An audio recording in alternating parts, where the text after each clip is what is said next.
नमस्ते दोस्तों। आप देख रहे हैं हॉरर टेल्स, जहां डर कभी सोता नहीं। स्वागत है आपका इस डरावनी रात में, जहां हर परछाई में छुपा है एक राज और हर आवाज़ के पीछे है एक कहानी। तो लाइट्स बंद कर लीजिए, हेडफोन लगा लीजिए, क्योंकि आज की रात हम आपको ले चलेंगे उस जगह जहां अंधेरा सिर्फ बाहर नहीं अंदर भी है। तो चलिए शुरू करते हैं आज की डरावनी कहानी। लोनावला का डरावना बंगला। अनन्या, सबसे समझदार, शांति से हर चीज़ संभालने वाली, इस ट्रिप की पूरी प्लानर। कीर्ति, अनन्या की छोटी बहन, हमेशा हंसी मजाक में पर थोड़ी ज़िद्दी। आरती, कीर्ति की सबसे अच्छी दोस्त, डरपोक है लेकिन बहादुरी का दिखावा करती है। राज, अनन्या का कज़न, ग्रुप का सबसे बड़ा शरारती, हर बात में हंसी ढूंढ लेता है। प्रथम, पढ़ाकू, शांत और थोड़ा रहस्यमय, हर चीज़ को गौर से देखता है। मीरा, आरती की चचेरी बहन, बहुत स्टाइलिश और कैमरा फ्रेंडली, हमेशा व्लॉग शूट करती रहती है। और रघु, बंगले का केयरटेकर, चेहरा हमेशा डर से भरा हुआ लेकिन जिम्मेदार। ये जितने सारे दोस्त और कज़न्स थे, ये सब करीब करीब एक ही उम्र के थे। 21, 22, 23, 24 ऐसे ही थे। सर्द हवाओं के बीच कार हरे भरे रास्तों पर दौड़ रही थी। पहाड़ों की ठंडी धुंध, सड़क के किनारे छोटे झरने और आसमान में हल्के बादल, सब कुछ एक फिल्मी सीन जैसा लग रहा था। ओ माय गॉड, ये नज़ारा, मीरा ने कैमरा ऑन करते हुए कहा। ये ट्रिप तो इंस्टाग्राम पर धमाल मचा देगा, आरती हंसते हुए बोली। अनन्या ड्राइविंग कर रही थी। गाइस, बंगला थोड़ा पुराना है लेकिन बहुत बड़ा है। 3 दिन में हम पूरी मस्ती करेंगे, राज ने पीछे से कहा। और डरावनी कहानियाँ सुनाएंगे रात को। सब हंस पड़े, लेकिन हंसी में भी हल्की सी घबराहट थी। पुराने बंगले में रुकने का रोमांच हर किसी को सीक्रेटली डरा रहा था। बंगला सड़क से थोड़ा हटकर पहाड़ियों के बीच छिपा हुआ था। गेट के पास खड़े होकर वो जगह किसी हॉरर मूवी से कम नहीं लग रही थी। लकड़ी का पुराना गेट, जंग लगी घंटी और ऊंची दीवारों पर बेलें लिपटी हुई। रघु गेट खोलने आया। उसकी आंखों के नीचे काले घेरे थे, जैसे कई दिनों से सोया न हो। आप लोग यहाँ ठहरने आए हैं? उसने अजीब सी नज़रों से पूछा। हाँ, बुकिंग है 3 दिन के लिए, अनन्या ने मुस्कुराते हुए कहा। रघु ने धीमे से कहा, ध्यान रखना, रात को बाहर मत निकलना और पुराने स्टोर रूम से दूर रहना। राज ने धीरे से फुसफुसाया। ओह, ये तो सही में हॉरर मूवी वाली वाइब दे रहा है। सबने हंसते हुए बात टाल दी। अंदर दाखिल होते ही उन्हें वो जगह बेहद अजीब लगी। फर्नीचर पुराने की सीलन जैसे, लंबा सुनसान कॉरिडोर, लकड़ी की सीढ़ियाँ जो चरमराती थीं, दीवारों पर पुरानी पेंटिंग्स थीं जिनमें औरतों के चेहरे बेहद गंभीर थे। सबने अपना सामान रखा, कमरे चुन लिए और फिर डाइनिंग टेबल पर इकट्ठा हुए। मीरा कैमरा लेकर घूम रही थी। गाइस, ये देखो, ये बंगला बहुत ही एस्थेटिक है, डरावना भी है लेकिन कूल भी है। खाना खाने के बाद सब हंसी मजाक करने लगे। तभी कीर्ति ने फर्श पर कुछ चमकता देखा। अरे, ये क्या है? उसने झुककर उठाया। वो एक पुरानी सुनहरी अंगूठी थी जिस पर लाल पत्थर जड़ा था। पत्थर इतना चमकदार था जैसे अभी अभी पॉलिश किया गया हो। वाह, ये तो बहुत खूबसूरत है, कीर्ति बोली। आरती ने तुरंत कहा, छोड़ ना, किसी की होगी, ऐसे पुराने घर में चीज़ें छूना सही नहीं है। लेकिन कीर्ति ने हंसते हुए कहा, किसी की होगी तो छोड़ जाएगी क्या, कितनी प्रिटी है। और उसने अंगूठी अपनी उंगली में डाल ली। जैसे ही अंगूठी उसकी उंगली में आई, पूरे कमरे में सन्नाटा छा गया। झूमर धीरे धीरे हिला। खिड़कियों से ठंडी हवा का झोंका आया और दूर से जैसे किसी औरत की धीमी हंसी सुनाई दी। प्रथम ने कहा, तुम सब ने ये महसूस किया? राज हंसते हुए बोला, ओह ड्रम रोल, ये तो सही में हॉरर मूड सेट हो गया। रात होते ही बंगले का माहौल और डरावना लगने लगा। हवा की सीटी बजने जैसी आवाज़ें आ रही थी। करीब आधी रात को अनन्या की नींद खुली। उससे लगा किसी ने दरवाज़ा खोला। वो उठी तो देखा कीर्ति बिस्तर पर नहीं है। वो बाहर आई और कॉरिडोर में देखा। कीर्ति वहाँ खड़ी थी, स्थिर। उसकी पीठ अनन्या की ओर थी। कीर्ति, धीरे धीरे कीर्ति ने सिर घुमाया। उसकी आंखें अजीब लाल थीं और उसके चेहरे पर ठंडी मुस्कान थी। ये घर मुझे बुला रहा है। इतना कहकर वो सीढ़ियों से नीचे चली गई। अनन्या डर के मारे पीछे पीछे गई। नीचे पहुंचकर स्टोर रूम का दरवाज़ा अपने आप खुल गया। तेज़ हवा का झोंका आया और पूरा बंगला अंधेरे में डूब गया। सुबह कीर्ति ऐसे उठी जैसे कुछ हुआ ही न हो। उसे पिछली रात का कुछ याद नहीं था, लेकिन उस दिन बंगले में अजीब चीज़ें होने लगी। मीरा का कैमरा अपने आप रिकॉर्डिंग ऑन कर देता। राज ने किचन में किसी की परछाई देखी, लेकिन वहाँ कोई नहीं था। आरती ने सुना कि कोई फुसफुसा रहा है, जैसे कह रहा हो, अंगूठी। प्रथम ने कहा, यह सब नॉर्मल नहीं है, ये बंगला कुछ छिपा रहा है। शाम को रघु सबको चाय देने आया। अनन्या ने उससे पूछा, ये बंगला इतना डरावना क्यों लगता है? रघु ने एक पल को चुप रहकर कहा, ये घर पहले एक औरत का था, बहुत साल पहले। उसका नाम सुरेखा था। कहते हैं उसने इस घर में अपने गहनों के साथ जान दी थी। उसकी मौत रहस्यमयी थी। उसके बाद से लोग कहते हैं कि उसकी आत्मा यहाँ भटकती है। राज ने मजाक में कहा, तो ये अंगूठी उसी की है? लेकिन रघु का चेहरा डर से पीला पड़ गया। अगर वो अंगूठी आपने पहन ली है तो मुसीबत आ सकती है। वो चीज़ें वापस चाहती है जो उसकी थी। कीर्ति ये सुनकर चुप रही, लेकिन उसकी आंखों में फिर भी अजीब चमक थी। रात को जब सब सोने गए, मीरा ने कैमरा बंद कर दिया और कहा, गाइस, मुझे लग रहा है कोई हमें देख रहा है। तभी कॉरिडोर में कदमों की आवाज़ आई। सब बाहर दौड़े। कीर्ति वहाँ खड़ी थी। इस बार उसकी आंखें पूरी तरह लाल थीं। उसने धीमी आवाज़ में कहा, वो आ रही है। और अचानक स्टोर रूम का दरवाज़ा धड़ाम से खुला। अंदर से ठंडी हवा और एक औरत की परछाई बाहर आई। झटके से लाइट चली गई। सब कॉरिडोर में खड़े थे। हवा इतनी ठंडी थी कि सबके हाथ पांव सुन्न पड़ गए थे। गाइस, ये सब रियल है ना? ये सपना नहीं? आरती ने कांपती आवाज़ में कहा। कोई मजाक कर रहा है। हाँ, कोई प्रैंक है, राज ने कहा, लेकिन उसके चेहरे का रंग उड़ चुका था।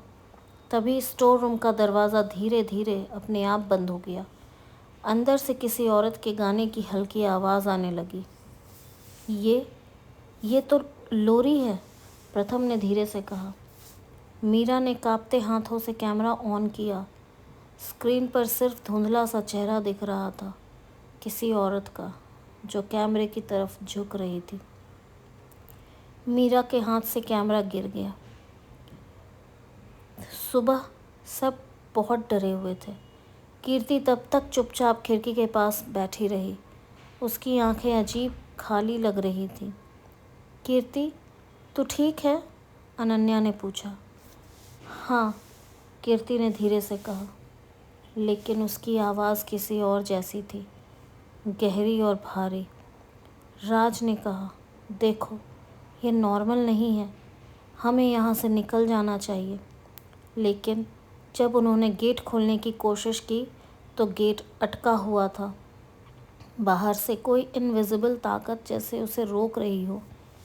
रघु ने कहा, मैंने बोला था ना, इस घर की चीज़ें मत छेड़ो, अब देर हो चुकी है। अगर अंगूठी वापस नहीं हुई तो ये घर सबको निगल लेगा। प्रथम ने स्टोर रूम में जाने का सुझाव दिया।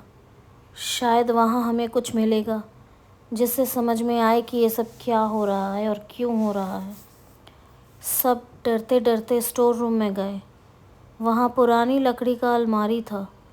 अंदर पुरानी चीज़ें पड़ी थीं, पुराने गहने, एक टूटा हुआ आईना और एक डायरी। डायरी के पन्ने पीले और सड़े हुए थे। अनन्या ने पढ़ना शुरू किया। आज फिर मेरा पति देर से आया। वो फिर मुझसे गहने मांग रहा था। मैं नहीं दूंगी। ये गहने मेरी माँ की आखिरी निशानी है। अगर उसने मुझे फिर हाथ लगाया तो मैं ये घर और ये गहने छोड़कर नहीं जाऊंगी। मैं यहीं रहूंगी हमेशा। आज वो आया। उसने मुझे मारा, मेरा गला दबाया, पर मैं हारूंगी नहीं। मेरी आत्मा इन दीवारों में रहेगी। जो भी मेरे गहनों को छुएगा, मैं वापस आऊंगी। सबके रोंगटे खड़े हो गए। रात होते ही कीर्ति अजीब व्यवहार करने लगी। वो बिना पलक झपकाए आईने में घूरती रही। अचानक उसने ज़ोर से हंसना शुरू कर दिया। तुम सबको जाना है, जा सकते हो अगर ये अंगूठी छोड़ दो, पर ये अब मेरी है। उसने अपनी उंगली से अंगूठी निकालने की कोशिश की, लेकिन वो हिली तक नहीं। वो मुझे छोड़ती नहीं है, कीर्ति ने चीखते हुए कहा। तभी कमरे में झूमर हिलने लगा। खिड़कियां टूट गई और दरवाजे अपने आप बंद हो गए। अचानक दरवाज़ा खुला और वहाँ एक औरत खड़ी थी। लंबे बाल, लाल साड़ी में चेहरा आधा जला हुआ। उसकी आंखों से खून बह रहा था। वो सुरेखा है, रघु ने डर से कहा। सुरेखा की आत्मा धीरे धीरे कीर्ति के पास आई। कीर्ति की आंखें भी अब पूरी तरह काली हो चुकी थी। वो अंगूठी मेरी है, उसे लौटा दो। हम कोशिश कर रहे हैं, अनन्या ने चिल्लाकर कहा। लेकिन सुरेखा हंसने लगी। अब देर हो चुकी है। जो इसे पहनता है वो मेरी तरह मरता है। सब ने मिलकर गेट तोड़ने की कोशिश की, लेकिन जैसे ही उन्होंने बाहर कदम रखा, बाहर का रास्ता गायब हो गया। पूरा बंगला काले धुंध में घिर चुका था। हम फंस गए हैं, प्रथम ने कहा। तभी मीरा ने देखा कि उसके कैमरे में रिकॉर्ड हो रहा है, लेकिन स्क्रीन पर वो सब नहीं थे। लेकिन स्क्रीन पर सिर्फ खून से सना फर्श और लाशें दिख रही थी। मीरा चीख पड़ी। रात गहरी हो चुकी थी। कीर्ति अब पूरी तरह सुरेखा की आवाज़ में बात कर रही थी। तुम सब मेरे घर में हो, मेरे गहनों के साथ। अब तुम सब मेरे हो। अचानक रघु बेहोश होकर गिर पड़ा। उसके हाथ में एक चाबी थी। ये तहखाने की चाबी है, अनन्या ने कहा। सब ने मिलकर तहखाना खोला। अंदर पुराने ताबूत थे। एक ताबूत खुला था और उसमें सिर्फ हड्डियाँ और टूटी चूड़ियाँ पड़ी थीं। जैसे ही उन्होंने देखा, तहखाने का दरवाज़ा धड़ाम से बंद हो गया। अब लाइट भी चली गई। अंधेरे में सिर्फ सुरेखा की आवाज़ गूंजी। अगली बारी किसकी है? तहखाने में सब अंधेरे में खड़े थे। हवा घुट रही थी। कीर्ति अब भी बेहोश थी, लेकिन उसके होठ हिल रहे थे जैसे कोई मंत्र पढ़ रही हो। हम यहाँ से कैसे निकलेंगे? आरती ने रोते हुए कहा। तभी तहखाने में एक कोने में से हल्की रोशनी दिखी। ऐसा लग रहा था जैसे वहाँ से कोई आ रहा हो। सब ने डरते डरते देखा। एक बूढ़ा आदमी हाथ में लालटेन लिए खड़ा था। तुम लोग यहाँ कैसे? उसकी आवाज़ भारी लेकिन शांत थी। आप कौन हैं? अनन्या ने हिम्मत करके पूछा। मैं सुरेखा का बेटा हूँ। नाम है शिवानंद। मैं सालों पहले ये घर छोड़कर चला गया था, लेकिन माँ की आत्मा यहीं अटक गई। शिवानंद ने बैठकर सबको कहानी सुनाई। मेरी माँ बहुत सीधी सादी थी, लेकिन मेरे पिता लालची थे। वो गहने चाहते थे। जिस दिन माँ ने मना किया, उन्होंने गुस्से में उसे मार डाला। उसकी लाश इसी तहखाने में छुपा दी और गहने ले गए। माँ की आत्मा चैन से नहीं रह सकी। उसने कसम खाई कि जो भी उसके गहनों को छुएगा, उसकी आत्मा उसे वापस यहाँ बुलाएगी। शिवानंद ने कहा, तुम लोगों ने अंगूठी पहन ली, इसी वजह से वो जाग गई। अब सिर्फ एक ही तरीका है कि उसकी आत्मा को शांत किया जाए। हमें गहने वापस यहीं रखकर उसकी आत्मा से माफ़ी मांगनी होगी। सब ने मिलकर पुराने गहनों को खोजा। अलमारी में, फर्श के नीचे छुपी हुई जगहों से सब गहने मिले। रात को शिवानंद ने तहखाने में मिट्टी का एक चौकोर घेरा बनाया। यहीं उसे बुलाना होगा, लेकिन ध्यान रहे, अगर कोई डर गया तो वो आत्मा हम सब को यहीं रोक देगी। सब ने मोमबत्तियां जलाईं और गहने उस घेरे के बीच में रखे। अचानक कमरे का तापमान गिर गया। कीर्ति की आंखें खुली। इस बार उसकी आवाज़ पूरी तरह सुरेखा की थी। तुम लोग मेरे गहने क्यों छू रहे हो? शिवानंद घुटनों पर बैठ गया। माँ, हम तुम्हारे बेटे हैं। मैं वापस आ गया हूँ। गहने यही हैं। अब तुम चैन से सो जाओ। सुरेखा की आत्मा धीरे धीरे सामने आई। उसका चेहरा अब उतना भयावह नहीं था। आँखों से खून की जगह आंसू बह रहे थे। तुम लौट आए? शिवानंद ने सिर झुका लिया। हाँ माँ, और ये लोग निर्दोष हैं, इन्हें छोड़ दो। सुरेखा ने एक एक करके सबको देखा। उसकी परछाई धीरे धीरे धुंध में बदलने लगी। ये घर अब मेरा नहीं रहा। अचानक मोमबत्तियाँ अपने आप बुझ गईं। सुबह जब सब उठे, बंगले का माहौल बदल चुका था। हवा अब भारी नहीं थी। खिड़कियों से धूप अंदर आ रही थी। गेट अपने आप खुला था। ये सब ख़त्म हो गया, मीरा ने कहा। कीर्ति अब पूरी तरह नॉर्मल थी। उसे कुछ याद नहीं था, लेकिन उसकी उंगली से अंगूठी गायब थी। रघु ने कहा, लगता है आत्मा को शांति मिल गई। शिवानंद ने बंगला छोड़ते हुए कहा, अब ये घर बेगुनाह है, लेकिन याद रखना, अगर किसी ने फिर से इसे छेड़ा तो माँ वापस आ जाएगी। सब कार में बैठ गए और घर की ओर निकल गए। मीरा ने कैमरा ऑन किया और देखा, स्क्रीन पर फिर वही सुरेखा का चेहरा था, लेकिन इस बार मुस्कुराता हुआ। गाइस, ये देखो, मीरा ने कैमरा घुमाया, लेकिन स्क्रीन पर कुछ नहीं था। अनन्या ने कहा, शायद ये रिकॉर्डिंग सिर्फ रिकॉर्डिंग में ही रह गया। कार आगे बढ़ी, लेकिन बंगले की खिड़की में दूर से किसी औरत की परछाई खड़ी थी, जैसे वो मुस्कुरा रही हो। और अचानक खिड़की अपने आप बंद हो गई।